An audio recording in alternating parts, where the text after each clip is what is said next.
Mi nombre es Rodolfo Paredes y les voy a presentar el trabajo que hice en relación con la capa adventicia de quistes diatíicos producido por Echinococcus granulosus y los resultados que hemos obtenido en nuestro laboratorio acerca de la coinfección con fasciola hepática. Recorreremos algunos de los principales resultados que hemos obtenido en los últimos años para explicar cómo es que se produce esta respuesta contra la presencia de este parásito a nivel de su hospedero intermediario. Como la mayoría de ustedes conocen, la quinococosis quística es una enfermedad ampliamente distribuida en todo el mundo. Y como pueden ver en este mapa, podemos observar que tanto el hemisferio norte como el hemisferio sur presentan altos niveles de prevalencia de esta enfermedad, donde podemos considerar de que genera costos por sobre los 3 billones de dólares, tanto en lo que afecta a nivel de producción en las personas y en los sistemas de salud, como también a nivel de la producción animal. En las áreas de Sudamérica, esta es una enfermedad que se considera altamente prevalente y países como Chile, Argentina, Uruguay, Perú, Bolivia, presentan un nivel de prevalencia de esta enfermedad que se ha mantenido relativamente constante en las últimas décadas. Así como también a nivel de humanos, podemos ver que en Chile la equinococosis quística es la segunda causa de reportes a nivel de enfermedades parasitarias por detrás de la enfermedad de Chagas, siendo una enfermedad que anualmente reporta tasas de prevalencia cercanas a entre el 2 y 3 casos por cada 100.000 habitantes, una prevalencia que se ha mantenido bastante estable en las últimas décadas. Si vemos el ciclo de vida de Echinococcus granulosus, podemos rápidamente indicar de que este es un gusano que vive en el intestino del perro, que al liberar su última proglótida grávida es capaz de soltar huevos, los cuales llegan al medio ambiente y entonces a partir de ellos las oncóferas son ingeridas por parte de los hospederos intermediarios, el cual puede ser el hombre, que en general se considera como un hospedero de punto final, o hospederos intermediarios como el herbívoros, principalmente ovinos, bovinos, equinos, cerdos, que lo que van a hacer es recibir esta oncófera liberando un embrión hexacantor que es capaz de atravesar la mucosa del intestino y luego alojarse en hígado, fundamentalmente hígado y pulmón como órganos blancos para estos quistes diatídicos. El desarrollo del metacesto tiene por alguna razón dos formas de producirse. Una razón que todavía no está claramente establecida de por qué es que se genera este tipo de quistes. En algunos casos son capaces de producir la forma infectante para el hospedero definitivo, que es el denominado protoscólice, y con eso entonces se cierra el ciclo. Pero también hay algunos tipos de quistes que, no, que pierden al parecer la capacidad de producir estos protoscólices en su interior, y entonces son los que hoy día son considerados como quistes no fértiles. Cuando un animal presenta quistes no fértiles, es un quiste que en su interior no tiene protoscólisis y que por lo tanto no puede continuar el ciclo de vida. Si vemos qué es lo que ha estado ocurriendo a nivel de la enfermedad de la equinococosis quística en Chile, podemos ver que esta es la segunda causal de decomiso en mataderos por detrás de fasciolasis. Y uno de los puntos que podemos ver es que cuando vemos la distribución de la equinococosis quística en las distintas especies, los bovinos presentan cerca de un 75% de los animales decomisados con esta enfermedad. En general, lo que nosotros hemos visto en nuestro laboratorio es que de los distintos genotipos que se presentan en Echinococcus granulosus sensulato, es el Echinococcus granulosus sensu estricto el que normalmente se encuentra en nuestro país, pese a que existen otros reportes de otro tipo de genotipos presentes en Chile. Definitivamente es sensu estricto el que tiene la más alta proporción en Chile. Y así es como también hemos podido ir determinando las distintas variedades y de haplotipos que podemos ir encontrando en nuestro país. Y donde podemos ir viendo de que, por ejemplo, en la imagen de la izquierda, vemos haplotipos de censo estricto, el, que además nos permitió determinar por primera vez la presencia de Echinococcus ortelepi en nuestro país. Y en la imagen de la derecha, como pueden ver también, que es un resultado bastante interesante de que una de las cosas que hemos podido observar es que un mismo animal, y aquí lo pueden ver por ejemplo en el central, que es el G01, vean cómo el mismo haplotipo puede estar en distintos animales, pero también es posible de ver de que en un mismo animal haya más de un haplotipo. Por lo tanto, quiere decir de que los niveles de infección que se están produciendo en estos animales no pueden ocurrir a distintos tiempos en su vida y tener entonces quistes guiáticos viables al interior de esos organismos. El principal foco de trabajo que hemos tenido siempre en nuestro laboratorio dice relación con la estructura del quiste hiatídico y cómo entonces que se produce esta diferencia entre los quistes fértiles y no fértiles. Entendiendo entonces cómo estos quistes no fértiles, tal cual como comentaba hace un momento, un quiste que es incapaz de producir y desarrollar yemas para luego desencadenar la generación de protoscólices. Al no tener estos protoscólices, este es un quiste entonces que no puede continuar su ciclo de vida. Sin embargo, hasta ahora no se conocen las razones que subyacen del por qué un quiste es capaz o no de producir estos protoscólices. Diversas teorías se han encontrado al respecto, indicando de que alguna parte es el propio parásito el que es capaz de producir esto, pero al parecer la relación hospedero-parásito juega un rol bien relevante en esto, y en este punto la respuesta inmunológica que se produce contra el parásito puede ser un punto fundamental para la determinación de la fertilidad o infertilidad de los quistes hiatídicos. Hace muchos años atrás, cuando comenzamos a revisar cómo era el tipo de respuesta inmunológica que se producía en contra de los quistes, vimos la búsqueda de inmunoglobulinas que estaban presentes dentro de los quistes hiatídicos. Y pudimos observar, como pueden ver en la imagen del centro, de cómo al buscar a través de inmunohistoquímica la presencia de inmunoglobulinas totales,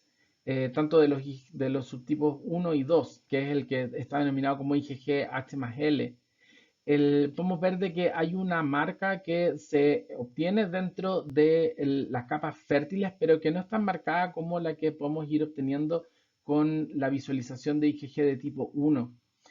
Al visualizar en los quistes no fértiles, que son las imágenes que tienen en la línea inferior de esta figura, podemos observar que en el nivel de IgG1,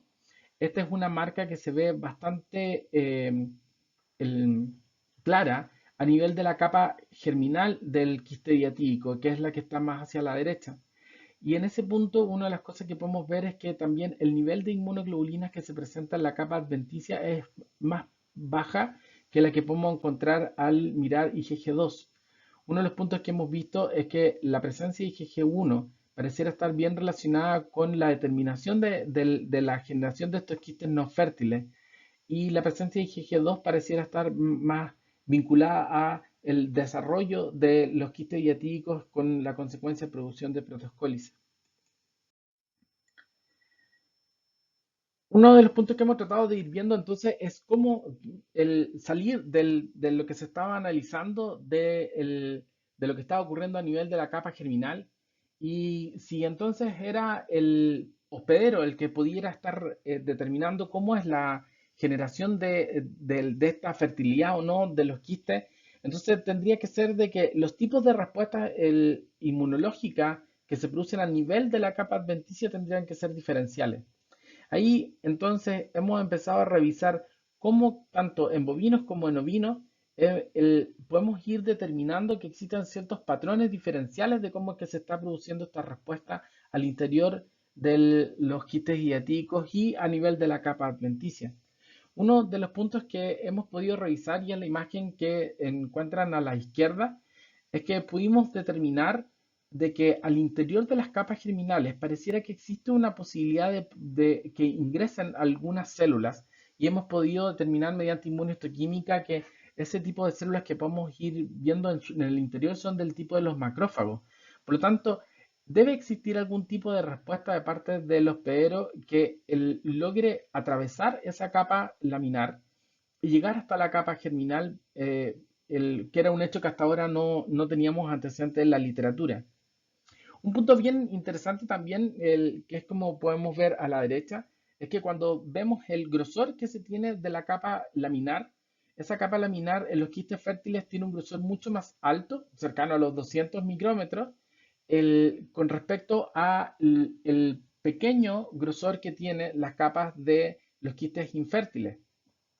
Y hay un grupo de quistes que nosotros hemos estado viendo constantemente en los animales, que es un grupo de quistes que son menores a 1 centímetro, o sea, lo que hemos denominado como pequeños quistes hiatídicos, que al parecer tienen un tiempo bastante más que no solo en la etapa de desarrollo. Y una de las cosas que hemos podido ir diferenciando es que pareciera que este tipo de quistes pequeños no es porque le falta tiempo de desarrollo, sino que porque quedan en ese estado pequeño y tienen una característica bien parecida a lo que ocurre con los quistes infértiles. Por otro lado, si miramos la capa laminar de las capas germinales,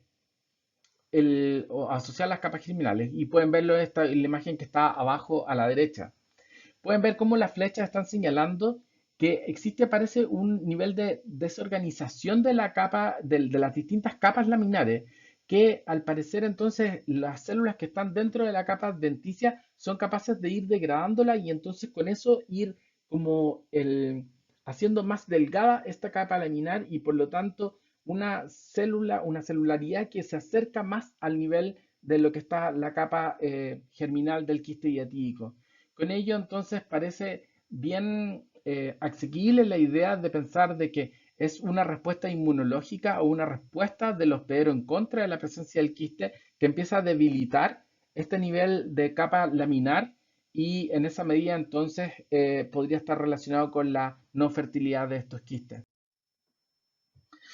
Un punto bien importante que hemos visto es que el- en nuestro país la fasciolasis es una enfermedad que es lejos la que tiene la más alta prevalencia en los animales de abasto. Pueden ver cómo para el año 2019 el 77% de los animales que sufrieron decomiso en nuestro país presentaron niveles de fasciolasis. Y de eso casi el 98% de ellos fue en bovinos. Entonces, si nosotros que casi siempre hemos estado trabajando fundamentalmente en la presencia de quistes diatídicos en bovinos, pudimos entonces pensar y determinar y tomar algunas muestras que tuvieran que ver qué es lo que estaba ocurriendo entonces en esta coinfección entre fasciola hepática y Echinococcus granulosus. Y ahí una de las cosas que podemos ir viendo es que cerca de el 41% de las muestras que nosotros obtuvimos tenían algún grado de infección con fasciola hepática, pero fíjense que el 10% de las muestras que nosotros analizamos tienen una coinfección entre fasciola hepática y Echinococcus granulosus y solo el 11% solo Echinococcus granulosus. O sea, dicho de otra forma, la mitad de los animales infectados con Echinococcus granulosus también tiene una coinfección con fasciola hepática. Este hecho del poliparasitismo en general no está bien documentado en la literatura y más bien siempre nosotros cuando trabajamos con las enfermedades parasitarias tendemos a ver solo un tipo de infección en un animal. Sin embargo, es bastante común encontrarse que estos animales tengan este nivel de poliparasitismo y quisimos avanzar en ver si es que estas dos enfermedades tuviesen alguna relación en el desarrollo de la patología en los animales. Y así como podemos ver que en el caso de la no coinfección, que es lo que tienen a la izquierda esta figura, y en el caso de la infección, que está en este color más verde, que es al lado derecho de la figura, podemos ir viendo que en la medida que hay un nivel de coinfección, el número de quistes que encontramos en los animales es más bajo, pasando de 4.2 quistes en promedio a 1.4. Por otro lado, la localización de los quistes diatídicos también se vuelve diferencial desplazándose desde los hígados, bajando desde un 32 a un 16% la presencia de quistes diatídicos en hígado y desplazándose hacia solo la ubicación en pulmón. Y fíjense que un hecho bien interesante también es que el tamaño de los quistes diatídicos se vuelve más pequeño en presencia de coinfecciones, pasando desde 20 milímetros en promedio a casi 16 milímetros en promedio. De esta forma, una de las cosas que estaría ocurriendo es que durante la coinfección con fasciola hepática, entonces hay un desplazamiento del desarrollo de los quistes hacia los pulmones y el tamaño de estos quistes también es más pequeño. Si vemos a nivel de cómo es que se está produciendo la respuesta inmunológica a nivel de esa capa adventicia, una de las cosas que podemos ver es que en los quistes fértiles, y es lo que ven en la imagen a la derecha, se produce una respuesta más bien fibrótica bajo la capa laminar y con un componente bastante más importante de respuesta de tipo TH2, donde los niveles de interleuquina 4 son más altos, pero en el caso de coinfecciones tienden a disminuir estos niveles de interleuquina 4. En el caso de los quistes no fértiles, que es la imagen que tienen en abajo, pueden ver cómo la respuesta es más bien de tipo granulomatosa, con mayores niveles de interferón gamma y TNF-alfa, y que en presencia de esta coinfección también se incrementan los niveles de interferón gamma, que hemos visto tanto a nivel de la capa adventicia como también a nivel sistémico. Si vemos cómo es que se está produciendo los niveles de fibrosis que se están generando, fíjense que cuando tenemos un quiste fértil, que es lo que pueden ver a la izquierda en vacas, bajo la capa laminar se produce una fibrosis bastante clara y extensa antes de que se produzca la reacción inflamatoria. Sin embargo, cuando estamos viendo los quistes no fértiles, no es que no exista esa respuesta fibrótica, sino que es que se desplaza. Y entonces hay una respuesta inflamatoria con macrófagos empalizados muy cercana a la capa laminar, pero luego se encuentra esta región fibrosa. Es una forma distinta la que no hemos encontrado en las ovejas, donde esta respuesta fibrosa parece estar bien cercana a la capa laminar, pero parece que la forma y el grosor que se tiene de esta respuesta fibrótica no es igual frente a quistes fértiles que a quistes no fértiles. Si vemos qué es lo que está ocurriendo con algunos otros parámetros del análisis el anátomo histopatológico que se tiene de estas capas adventicias, podemos ver que cuando hay una infección solo con Echinococcus granulosus, tenemos un nivel de presencia de folículos linfoides bastante alta, llegando a casi un 95% de la presencia de estos folículos linfoides alrededor de la presencia de los quistes, que es lo que ustedes ven a la izquierda superior. Y sin embargo, cuando hay niveles de coinfección, una de las cosas que ocurre es que disminuye la presencia de esos folículos linfoides, bajando del 94% al 71%. Y obviamente se incrementa el porcentaje de quistes que tienen una ausencia de este desarrollo de folículos linfoides. De la misma forma, la presencia de macrófagos en empalizada, muy cercanos a la capa laminar, lo encontramos en el 97% de los quistes que tienen solo infección con Echinococcus granulosus, pero en presencia de coinfección, esta presencia de macrófagos en empalizadas baja a cerca de un 80%. Esto entonces es lo que nos muestra tanto en grosor, en distribución y en tamaño de los quistes, que la presencia de coinfección con fasciola hepática sí produce efectos con el desarrollo de los quistes idiatídicos. Es así entonces que lo que hemos estado viendo en este último tiempo es cómo se producen estas inmunomodulaciones entre la presencia de algunos parásitos como Echinococcus granuloso y fasciola hepática en el caso de los bovinos y también la presencia de tenia en el caso de los ovinos para ver la relación que tiene con Echinococcus granuloso como infecciones de las más predominantes en este tipo de especies. Y podemos ver entonces de que tanto los niveles de linfocitos como de macrófagos que están involucrados en este tipo de respuestas pueden jugar un rol bien importante en el desarrollo de estas respuestas inmunológicas. Un punto que parece bien interesante es el cómo se están desarrollando estos patrones fibróticos en los distintos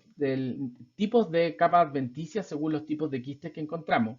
Y hasta ahora nos hemos encontrado con tres grandes patrones de presencia de esta región fibrosa. Y una de las cosas que creemos es que dice mucha relación con el tipo de macrófagos que se están produciendo en esta zona. Y entonces uno de los caminos que estamos tomando es de poder determinar cuáles son los tipos de macrófagos M1 o M2 que se están desarrollando en esta respuesta inflamatoria. Y por otro lado, también creemos de que puede existir un nivel de respuesta de linfocitos gamma delta que pueden entonces estar jugando un rol importante en cómo se está produciendo esta respuesta inflamatoria a nivel de rumiantes. Así que los siguientes pasos que tenemos en nuestros laboratorios es poder tratar de entender cómo es que están trabajando estos macrófagos y los linfocitos gamma delta en las distintas poblaciones celulares que están alrededor de la capa adventicia y poder determinar si es que de esta forma el tipo de respuesta inmunológica que se está produciendo es lo que está determinando o no la fertilidad de los quistes. Quizás de esta forma podemos llegar a identificar algunos antígenos que pudieran estar determinando el nivel de fertilidad o infertilidad que se tiene en las capas germinales de los quistes diatídicos. Y para ello también entonces hemos tratado de seguir trabajando con el fluido que se produce en el líquido diatídico, pudiendo aislar algunas proteínas que están ahí y poder determinar si es que hay algunas entidades como inmunoglobulinas o linfocitos que sean capaces de reconocer algunos de estos antígenos. El- Estamos también determinando cuáles son los tipos de inmunoglobulinas que se están produciendo también a nivel de la capa adventicia como al interior de los líquidos diatídicos y con eso entonces seguir profundizando en la caracterización de cómo es que se está produciendo la respuesta inmunológica contra el parásito y también cómo la coinfección con otras entidades parasitarias puede estar afectando este desarrollo de la enfermedad. Agradecer a distintas grupos de trabajo que han trabajado con nosotros durante este tiempo y bueno, muchas gracias.